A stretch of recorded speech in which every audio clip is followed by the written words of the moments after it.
ನಮಸ್ಕಾರ. ನ್ಯೂಸ್ 18ನ ಡಿಜಿಟಲ್ಗೆ ಸ್ವಾಗತ. ನಾನು ಪೃಥ್ವಿರಾಜ್ ಹಾರನಹಳ್ಳಿ. ರಾಜ್ಯದಲ್ಲಿ ನಾಯಕತ್ವ ಚರ್ಚೆಗಳು ನಡೀತಾ ಇರುವಂತದ್ದು. ಯಾವಾಗ ಕುರ್ಚಿ ಬದಲಾವಣೆ ಆಗುತ್ತೋ ಗೊತ್ತಿಲ್ಲ. ನಿರಂತರವಾಗಿ ಕಾಂಗ್ರೆಸ್ನಲ್ಲಿ ಗೊಂದಲ, ಚರ್ಚೆ, ಬಣ ಬಡಿದಾಟ, ಒಬ್ಬೊಬ್ರು ಒಂದೊಂದು ಸ್ಟೇಟ್ಮೆಂಟ್ ಅನ್ನ ಕೊಡ್ತಾ ಇರುವಂತದ್ದು. ನಾಯಕತ್ವ ನಿಜಕ್ಕೂ ಬದಲಾಗುತ್ತಾ ಇಲ್ವಾ ಅನ್ನುವಂಥದ್ರ ಬಗ್ಗೆ ತೆರೆ ಎಳಿಬೇಕಾಗಿದ್ದಂತ ಹೈಕಮಾಂಡ್ ಕೂಡ ಸೈಲೆಂಟ್ ಆಗಿದೆ. ಇದೇ ಸಂದರ್ಭದಲ್ಲಿ ಸ್ಥಳೀಯ ಸಂಸ್ಥೆಗಳ ಚುನಾವಣೆ ಬೇರೆ ಬರ್ತಾ ಇರುವಂತ ಹಿನ್ನೆಲೆಯಲ್ಲಿ ನಾಯಕತ್ವ ಸದ್ಯಕ್ಕಂತೂ ಬದಲಾಗುವಂತ ಲಕ್ಷಣಗಳಿಲ್ಲ ಅನ್ನುವಂಥದ್ನೇ ಹೇಳಲಾಗ್ತಾ ಇದೆ. ಮೊನ್ನೆ ಅಷ್ಟೇ ರಾಹುಲ್ ಗಾಂಧಿ ಅವರು ಮೈಸೂರಿಗೆ ಬಂದಂತ ಸಂದರ್ಭದಲ್ಲೂ ಕೂಡ ಅಷ್ಟೇ ಬಂದ್ರು ಹೋದ್ರು, ಇಬ್ರನ್ನು ಕೂಡ 2 ನಿಮಿಷ ಮಾತನಾಡಿಸಿದ್ರು ಹೋದ್ರು. ಯಾಕೆಂದ್ರೆ ಯಾವುದೇ ಹೈಕಮಾಂಡ್ ಆಗ್ಲಿ ಅವರದ್ದೇ ಜಾಗದಲ್ಲಿ ಹೋಗಿ ಅಲ್ಲಿರುವಂತ ಸಮಸ್ಯೆಯನ್ನ ಬಗೆಹರಿಸುವಂತ ಕೆಲಸವನ್ನ ಮಾಡೋದಿಲ್ಲ. ಇದುವರೆಗಿನ ರಾಜಕೀಯ ಇತಿಹಾಸವನ್ನ ನೋಡಿದಂತ ಸಂದರ್ಭದಲ್ಲಿ ಎಲ್ರಿಗೂ ಗೊತ್ತಿದ್ದಂತ ವಿಚಾರಣೆ. ಇನ್ನ ನಾನು ಏನ್ ಹೇಳಲಿಕ್ಕೆ ಹೊರಟಿದ್ದೀನಿ ಅಂದ್ರೆ, ಡಿ ಕೆ ಶಿವಕುಮಾರ್ ಅವರಿಗೆ ಅವರ ನನಸೆ ಮುಳ್ಳಾಗತ್ತಾ ಅಂತ. ಯಾಕೆ ನನಸೆ ಅಂತ ಹೇಳ್ತಾ ಇದ್ದೀನಿ ಅಂದ್ರೆ, ಬ್ರಾಂಡ್ ಬೆಂಗಳೂರು ಮಾಡ್ತೀನಿ, ನಾನು ಬೆಂಗಳೂರನ್ನ ಬೇರೆಯದ್ದೇ ರೀತಿಯಲ್ಲಿ ತೆಗೆದುಕೊಂಡು ಹೋಗ್ತೀನಿ, ಅಭಿವೃದ್ಧಿ ಮಾಡ್ತೀನಿ ಅಂತೆಲ್ಲ ಹೇಳಿ ಬೆಂಗಳೂರು ನಗರಾಭಿವೃದ್ಧಿ ಖಾತೆಯನ್ನ ಪಡ್ಕೊಂಡ್ರು. ಬೆಂಗಳೂರಿನ ಉಸ್ತುವಾರಿಯನ್ನ ಕೂಡ ಡಿ ಕೆ ಶಿವಕುಮಾರ್ ಅವರೇ ತೆಗೆದುಕೊಂಡಿದ್ದಾರೆ. ಅದಾದ್ಮೇಲೆ BBMP ಇಂದ ಈಗ ಗ್ರೇಟರ್ ಬೆಂಗಳೂರು ಅಥಾರಿಟಿಯನ್ನ ಮಾಡಿದ್ದಾರೆ. GB ಅಂತ ಮಾಡಿದ್ರು, 5 ಪಾಲಿಕೆ ಮಾಡಿದ್ರು. 1 ಪಾಲಿಕೆ ಇದ್ದಿದ್ದನ್ನ 369 ವಾರ್ಡ್ ಅನ್ನ ಮಾಡಿದ್ದಾರೆ. ಬೆಂಗಳೂರು ಪೂರ್ವ, ಪಶ್ಚಿಮ, ದಕ್ಷಿಣ, ಕೇಂದ್ರ, ಈ ರೀತಿಯಾಗಿ 5 ಪಾಲಿಕೆಯನ್ನ ಮಾಡಿರುವಂತದ್ದು. ಈ ಸಂದರ್ಭದಲ್ಲಿ ಇದು ಡಿ ಕೆ ಶಿವಕುಮಾರ್ ಅವರ ಕನಸಾಗಿತ್ತು, ಅದು ನನಸು ಕೂಡ ಆಗಿರುವಂತದ್ದನ್ನು ನೋಡಿದ್ವಿ. ನಾನು ಯಾವ ಕಾರಣಕ್ಕೋಸ್ಕರ ಡಿ ಕೆ ಶಿವಕುಮಾರ್ ಅವರ ನನಸು ಮುಳ್ಳಾಗುತ್ತೆ, ಡಿ ಕೆ ಶಿವಕುಮಾರ್ ಅವರಿಗೆ ಮುಳ್ಳಾಗಿದೆಯಾ ಅನ್ನುವಂತ ಪ್ರಶ್ನೆ ಎತ್ತಿದ್ದೀನಿ ಅಂದ್ರೆ, ಡಿ ಕೆ ಶಿವಕುಮಾರ್ ಅವರ ಬೆಂಬಲಿಗರು 2.5 ವರ್ಷ ಆಗುವಂತದನ್ನ ಕಾಯ್ತಾ ಇದ್ರು. ಯಾಕೆಂದ್ರೆ ಅದಕ್ಕೂ ಮುಂಚೆನೂ ಕೂಡ ತುಂಬಾ ಸ್ಟೇಟ್ಮೆಂಟ್ ಗಳನ್ನ ಕೊಡ್ತಾ ಇದ್ರು. ಡಿ ಕೆ ಶಿವಕುಮಾರ್ ಅವರು ನೆಕ್ಸ್ಟ್ ಮುಖ್ಯಮಂತ್ರಿಗಳು ಆಗೇ ಆಗ್ತಾರೆ ಅಂತೆಲ್ಲ ಹೇಳ್ತಾನೆ ಬರ್ತಾ ಇದ್ರು. 2.5 ವರ್ಷ ಆದ್ಮೇಲೆ ಅಧಿಕಾರ ಹಸ್ತಾಂತರ ಆಗತ್ತೆ ಅಂತೆಲ್ಲ ಹೇಳ್ತಾ ಇದ್ರು. ಅದಕ್ಕೆ ನವೆಂಬರ್ 20ರ ನಂತರ ಏನೇನೆಲ್ಲ ರಾಜಕೀಯ ವಿದ್ಯಮಾನಗಳು ನಡೆದ್ವು ಅನ್ನುವಂಥದ್ದು ನಿಮಗೂ ಕೂಡ ಗೊತ್ತಿದೆ. ಅದಾದ್ಮೇಲೆ ಡೇಟ್ ಗಳನ್ನ ಕೊಟ್ಕೊಳ್ತಾ ಬಂದ್ರು. ಇಲ್ಲ ನವೆಂಬರ್ 28ಕ್ಕೇನೋ ಆಗ್ತಾರಂತೆ ಅಂತ, ಅದು ಆಗ್ಲಿಲ್ಲ. ಜನವರಿ 6ಕ್ಕೇನೋ ಆಗ್ತಾರೆ ಅಂತ ಹೇಳಿದ್ರು, ಅದು ಕೂಡ ಆಗ್ಲಿಲ್ಲ. ನೆಕ್ಸ್ಟ್ ಸಂಕ್ರಾಂತಿಯ ನಂತರ ಅಂತ ಹೇಳ್ತಾ ಇದ್ರು, ಅದು ಆಗುವಂತದ್ದು ಚಾನ್ಸೇ ಇಲ್ಲ ಸದ್ಯಕ್ಕೆ ಇರುವಂತ ಬೆಳವಣಿಗೆಗಳನ್ನು ನೋಡ್ತಾ ಇದ್ರೆ. ಬಜೆಟ್ ನಂತರ ಕೂಡ ಅಂತ ಹೇಳಿದ್ರು, ಬಜೆಟ್ ನಂತರ ಆಗುವಂತ ಸಾಧ್ಯತೆಗಳು ಕೂಡ ಕಡಿಮೆ ಇದೆ. ಯಾಕೆ ಹೇಳ್ತಾ ಇದ್ದೀನಿ, ಗ್ರೇಟರ್ ಬೆಂಗಳೂರು ಅಥಾರಿಟಿ ಅಂದ್ರೆ GBA ಅದರ ಎಲೆಕ್ಷನ್ ಅನ್ನ ಜೂನ್ 30ರ ಒಳಗಾಗಿ ಮಾಡಲೇಬೇಕು ಅನ್ನುವಂತ ತೀರ್ಪನ್ನ ಸುಪ್ರೀಂ ಕೋರ್ಟ್ ನ ಮುಖ್ಯ ನ್ಯಾಯಮೂರ್ತಿಗಳಿದ್ದಂತ ಪೀಠದಿಂದ ಕೊಡಲಾಗಿದೆ. ಮತ್ತೊಮ್ಮೆ ಇದನ್ನ ವಿಸ್ತರಿಸಿ ಅನ್ನುವಂತ ಮನವಿಯನ್ನ ಮಾಡಂಗಿಲ್ಲ ಅಂತ ಎಚ್ಚರಿಕೆಯನ್ನ ಕೂಡ ಕೊಡಲಾಗಿದೆ. 11 ವರ್ಷಗಳಾಯ್ತು BBMP ಚುನಾವಣೆಯಾಗಿ, ಗ್ರೇಟರ್ ಬೆಂಗಳೂರಿನ ಚುನಾವಣೆಯಾಗಿ. 2015ರಲ್ಲಿ ಕೊನೆಯದಾಗಿ ಚುನಾವಣೆ ಆಗಿದ್ದು. 2020 ನವೆಂಬರ್ ಸಂದರ್ಭದಲ್ಲಿ ಕಾರ್ಪೊರೇಟರ್ಗಳ ಅಧಿಕಾರ ಅವಧಿ ಮುಕ್ತಾಯ ಆಯ್ತು. ಸೊ ಹೀಗಾಗಿ ಒಂದು 6 ವರ್ಷ ಆಗಾಗಿದೆ. ಇದುವರೆಗೂ ಡ್ರ್ಯಾಗ್ ಮಾಡ್ಕೊಂಡು ಬಂದಿದ್ದು ಕಾಂಗ್ರೆಸ್ ಆಗ್ಲಿ BJP ಆಗ್ಲಿ. ಯಾಕೆಂದ್ರೆ ಇವ್ರಿಗೆ ಯಾರಿಗೂ ಕೂಡ ಅಧಿಕಾರ ವಿಕೇಂದ್ರೀಕರಣ ಆಗುವಂತದ್ದು ಇಷ್ಟ ಇಲ್ಲ.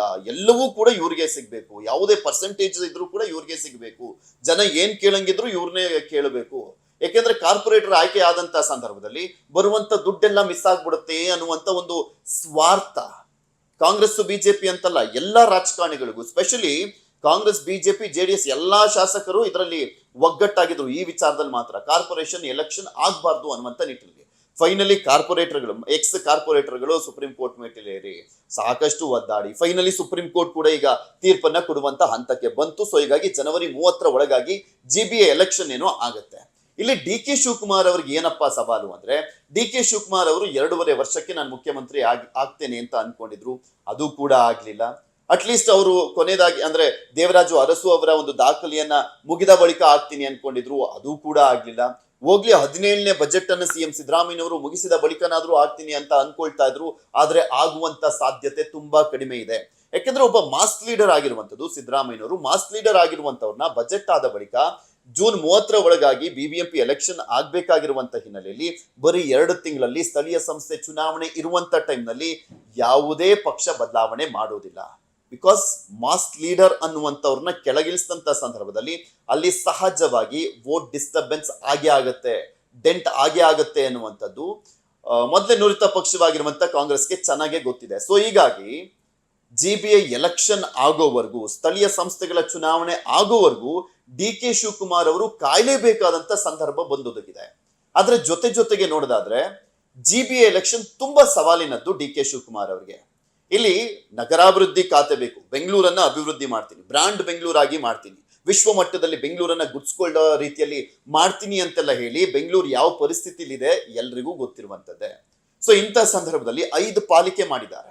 BBMP ತೆಗೆದು GBA ಮಾಡಿ 5 ಪಾಲಿಕೆ ಮಾಡಿ ಬೆಂಗಳೂರು ಪೂರ್ವ, ಉತ್ತರ, ದಕ್ಷಿಣ, ಕೇಂದ್ರ ಈ ರೀತಿಯಾಗಿ 5 ಪಾಲಿಕೆಗಳನ್ನಾಗಿ ಮಾಡಿ 369 ವಾರ್ಡ್ಗಳನ್ನಾಗಿ ಮಾಡಲಾಗಿರುವಂತದ್ದು. ಸೊ ಹೀಗಾಗಿ ಈಗ ಎಲೆಕ್ಷನ್ ಘೋಷಣೆ ಆಗಿರುವಂತ ಹಿನ್ನೆಲೆಯಲ್ಲಿ DK ಶಿವಕುಮಾರ್ ಅವರು ಇಡೀ ರಾಜ್ಯದ KPCC ಅಧ್ಯಕ್ಷರು ನೋ ಡೌಟ್. ಆದ್ರೆ ಬೆಂಗಳೂರಿನ ವಿಚಾರಕ್ಕೆ ಸಂಬಂಧಪಟ್ಟಂತೆ ಸ್ಪೆಷಲಿ ಮುತುವರ್ಜಿಯನ್ನ ವಹಿಸಿರುವಂತವರು.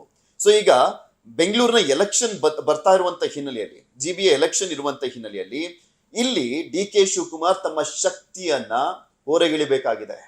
ಇಲ್ಲಿ ಗೆಲ್ಲಲೇಬೇಕಾದಂತ ಒತ್ತಡವಿದೆ. ಯಾಕೆಂದ್ರೆ ಇಷ್ಟು 2.5 ವರ್ಷಗಳ ಕಾಲನೂ ಕೂಡ ಸಿದ್ದರಾಮಯ್ಯನವ್ರನ್ನ ಬದಲಾವಣೆ ಮಾಡೋದಾದ್ರೆ ಅದಕ್ಕೆ ನೆಕ್ಸ್ಟ್ ಆಪ್ಷನ್ ಇರುವಂತದ್ದು DK ಶಿವಕುಮಾರ್ ಮಾತ್ರ, ಚಾಯ್ಸ್ ಇರುವಂತದ್ದು DK ಶಿವಕುಮಾರ್ ಮಾತ್ರ ಅನ್ನುವಂತ ಸ್ಟೇಚರ್ ಅನ್ನ ಕಂಟಿನ್ಯೂ ಮಾಡ್ಕೊಂಡ್ ಬಂದಿದ್ರು DK ಶಿವಕುಮಾರ್. ಸೊ ಹೀಗಾಗಿ ಈ ಬೆಂಗಳೂರು ಎಲೆಕ್ಷನ್ ನ ಗೆಲ್ಲಲೇಬೇಕಾದಂತ ಒತ್ತಡ.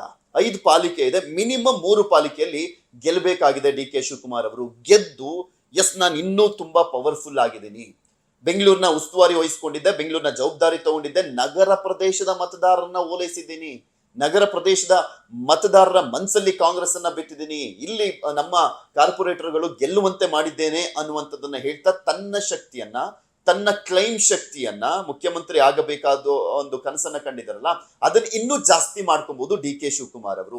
ಸೊ ಹೀಗಾಗಿ GBA ಎಲೆಕ್ಷನ್ ತುಂಬಾ ಸವಾಲಿನದ್ದಾಗಿದೆ, ಅಗ್ನಿ ಪರೀಕ್ಷೆ ಆಗಿದೆ DK ಶಿವಕುಮಾರ್ ಅವರಿಗೆ. ಆದ್ರೆ GBA ಎಲೆಕ್ಷನ್ ಅಷ್ಟು ಈಸಿ ಇಲ್ಲ. ಯಾಕೆಂದ್ರೆ ಬೆಂಗಳೂರು ಯಾವ ರೀತಿಯಾಗಿ ರೋಡ್ಗಳೆಲ್ಲ ಕಚ್ಚಡವಾಗಿದ್ದಾವೆ, ಯಾವುದೇ ಸೌಲಭ್ಯಗಳು ಸರಿಯಾದ ರೀತಿಯಲ್ಲಿ ಸಿಗದೇ ಇರುವಂಥದ್ದು, ಎಲ್ಲ ರೇಟ್ಗಳು ಸಿಕ್ಕಾಪಟ್ಟೆ ಜಾಸ್ತಿ ಆಗಿರುವಂಥದ್ದು, ಗ್ಯಾರಂಟಿಗಳ ಅಲೆಯಲ್ಲಿ ಅಭಿವೃದ್ಧಿನೇ ಆಗ್ದಲೇ ಇರುವಂಥದ್ದನ್ನ ಬೆಂಗಳೂರಿನಲ್ಲಿ ನಾವು ನೋಡ್ತಾ ಇದ್ದೀವಿ. ಸೊ ಹೀಗಾಗಿ DK ಶಿವಕುಮಾರ್ ಅವರು ಯಾವ ರೀತಿಯಾಗಿ ಮ್ಯಾನೇಜ್ ಮಾಡ್ತಾರೆ ಬೆಂಗಳೂರನ್ನ ಅನ್ನುವಂಥದ್ದು ಒಂದು ಸವಾಲು. ಅದ್ರ ಜೊತೆಗೆ ಕಾಂಗ್ರೆಸ್, BJP, JDS ತ್ರಿಕೋನ ಸ್ಪರ್ಧೆ ಅನ್ನುವಂಥದ್ದು ಇತ್ತು. ಅದರ ಜೊತೆ ಮೇನ್ಲಿ JDS ಕೆಲವೊಂದು ಕ್ಷೇತ್ರಗಳಲ್ಲಿ ಸ್ವಲ್ಪ ಪ್ರಬಲವಾಗಿದೆ, ನೋ ಡೌಟ್. ಈಗ JDS BJP ಹೊಂದಾಣಿಕೆ ಮಾಡಿಕೊಂಡು ಎಲೆಕ್ಷನ್ ಅನ್ನ ಫೇಸ್ ಮಾಡಿರುವಂತ ಹಿನ್ನೆಲೆಯಲ್ಲಿ ಇದು ಕೂಡ ಒಂದು ಸವಾಲು. ಸ್ಥಳೀಯ ಸಂಸ್ಥೆಗಳ ಚುನಾವಣೆಯ ಸಂದರ್ಭ ಜಿಲ್ಲಾ ಪಂಚಾಯತಿ, ತಾಲೂಕ್ ಪಂಚಾಯತಿ, ಗ್ರಾಮ ಪಂಚಾಯತಿಲಿ ಯಾವುದೇ ರೀತಿಯಾದಂತಹ ಹೊಂದಾಣಿಕೆ ಇಲ್ಲ, ನಾವು ಸ್ವತಂತ್ರವಾಗಿ ಸ್ಪರ್ಧೆ ಮಾಡ್ತೀವಿ ಅಂತ ಹೇಳಿದ್ದಾರೆ ದೇವೇಗೌಡರು. ಆದ್ರೆ GBA ಎಲೆಕ್ಷನ್ ಅಲ್ಲಿ ಮಾತ್ರ ಹೊಂದಾಣಿಕೆ ಮಾಡಿಕೊಂಡು ಚುನಾವಣೆಯನ್ನ ಫೇಸ್ ಮಾಡುವಂತ ಸಾಧ್ಯತೆ ದಟ್ಟವಾಗಿದೆ ಅಂತ ಹೇಳಲಾಗ್ತಾ ಇರುವಂತದ್ದು. ಸೊ ಹೀಗಾಗಿ ಇದು ಒಂದು ಬಿಗ್ಗೆಸ್ಟ್ ಚಾಲೆಂಜ್ ಆಗಿದೆ DK ಶಿವಕುಮಾರ್ ಅವರಿಗೆ. ಸೊ ಹೀಗಾಗಿ ಮುಖ್ಯಮಂತ್ರಿ ಆಗ್ಲೇಬೇಕು ಅನ್ನುವಂತ ಕನಸನ್ನ, ಹಠವನ್ನ, ಪಣವನ್ನ ತೊಟ್ಟಿರುವಂತ DK ಶಿವಕುಮಾರ್ ಅವರಿಗೆ GBA ಎಲೆಕ್ಷನ್ ಅಲ್ಲಿ ಗೆದ್ದು ತನ್ನ ಶಕ್ತಿಯನ್ನ ತೋರಿಸಬೇಕಾಗಿದೆ. ಸಿದ್ದರಾಮಯ್ಯನವರು ಬಿಟ್ಕೊಡ್ಲೇಬೇಕು ಚೇರನ್ನ, ನಾನು ಎಲ್ಲಾ ರೀತಿಯಲ್ಲೂ ಸಮರ್ಥನಾಗಿದ್ದೇನೆ ಅನ್ನುವಂತ ವಿಶ್ವಾಸವನ್ನ ಹೈಕಮಾಂಡ್ಗೆ ತುಂಬಬೇಕಾಗಿದೆ. ಅದೆಷ್ಟು ಮಟ್ಟಿಗೆ ಫುಲ್ಫಿಲ್ ಮಾಡ್ತಾರೆ, GBA ಎಲೆಕ್ಷನ್ ಅಲ್ಲಿ 3ಕ್ಕೂ ಹೆಚ್ಚಿನ ಪಾಲಿಕೆಗಳನ್ನ ಗೆದ್ದು ತಮ್ಮ ಕನಸನ್ನ ನನಸು ಮಾಡ್ಕೊಳ್ತಾರೆ, ಇದೆಲ್ಲವೂ ಕೂಡ ಕುತೂಹಲ ಕೆಡೆ ಮಾಡಿಕೊಟ್ಟಿದೆ. ಕಾದ್ ನೋಡೋಣ ಏನೇನಾಗುತ್ತೆ ಅನ್ನುವಂಥದ್ದನ್ನ. ಧನ್ಯವಾದ. ನಿರ್ಭೀತ, ನಿಷ್ಪಕ್ಷಪಾತ, ವಿಶ್ವಾಸಾರ್ಹ ಸುದ್ದಿಗಳಿಗೆ ಮತ್ತೊಂದು ಹೆಸರಾಗಿರುವಂತ ನ್ಯೂಸ್ 18 ಕನ್ನಡ ಈಗ ಆಪ್ನಲ್ಲೂ ಲಭ್ಯವಿದೆ. ದಯವಿಟ್ಟು ಇಲ್ಲಿರುವ QR ಕೋಡ್ ಅನ್ನ ಸ್ಕ್ಯಾನ್ ಮಾಡಿಕೊಂಡು ಆಪ್ ಅನ್ನ ಡೌನ್ಲೋಡ್ ಮಾಡೋದಕ್ಕೆ ಮರಿಬೇಡಿ. ನಿಮ್ಮ ಬೆಂಬಲ ಹೀಗೆ ಸದಾ ನಮ್ಮೊಂದಿಗಿರಲಿ. ಧನ್ಯವಾದ.